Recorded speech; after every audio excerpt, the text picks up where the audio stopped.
Hey, so what is the one thing that can make a difference between you having a productive day and actually seeing changes in your business and what you're doing versus a day wasted on what seems like minuscule, small things that don't really make a difference? Now, if you're in business, I guarantee that you're gonna have days where you feel like you worked all day long, but you didn't make any real headway on the things that really matter. And like we just started 2024, and I can tell you this, guys, if you're working on some big project, if you're trying to get something big done in your business, in your personal life, you're trying to start something, you hear this a lot. You hear it from a lot of people, and it's probably one of those things where you're like, I know I should be doing it, but I don't. And that's one of the big things is you're saying I should. No, it's not a should. This is a must. This is a must. And that is you have to have goals and targets, and you have to be able to recognize where you fell behind the previous year. So just as an update, what I've been doing, like I started out the morning like this and I'm a month late, and that's that I'm doing a past year review. I'm reviewing what my targets were for last year and where I fell short. So where I fell short was I had an annual income revenue target for FlowBlend that I did not even come close to hitting. Like I was less than half of what my target was. And it's a real unfortunate, thing to recognize that I failed reaching that target. Now, that being said, I made a big ass target. Like it was multiples more than I had done the previous year. And it was just a big target that I was hoping I would hit. And so I don't think that it was exactly realistic based upon the goals that I had. So let's say that you have a business and your target for that business is to reach $100,000 in sales by the end of, in a 12-month period.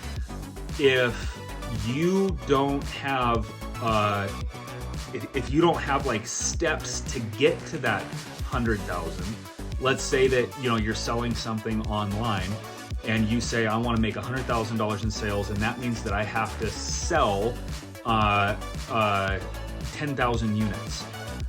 If you are making that $100,000 goal and you don't know how many visitors you need to get to your website, if you don't know what your conversion rate is, if you don't know what your average order value is, if you don't know what the lifetime value of that customer is going to be, then trying to figure out exactly, like I need to bring X amount of visitors into my website, knowing the other three factors, you're not going to be able to hit that target. And so last year when I set my goal, it was like pie in the sky.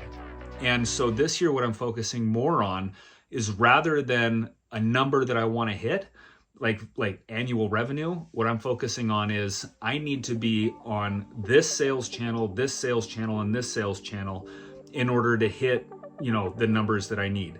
I need to bring in this many visitors based on my previous data of knowing that I have, X conversion rate and a Y lifetime value of the customer, and then this number for the average order value. Once you start getting these little things worked out, so you can say that your big goal is to hit 100,000, but in order to get that, you have to drive 1,000 visitors to your website per day. And then you can start looking at it. It's like, okay, so where am I going to get those 1,000 visitors? Am I going to get them from Facebook? Am I going to get them from Instagram? Am I going to get them from Twitter? Am I going to get them from banner ads on news websites?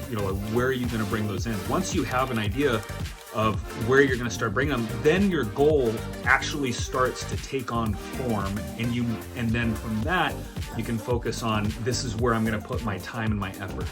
So I started off my day with planning 2024 and trying to set some realistic targets based upon the numbers that I know and where I fell short, the mistakes that I made last year when I was trying to do goal setting. And then the next thing is I had a meeting with somebody who runs a news website, and so talking to him about possibly throwing up some banner ads. The next step is I'm closing a deal on a printer so that I can start making all of my own labels.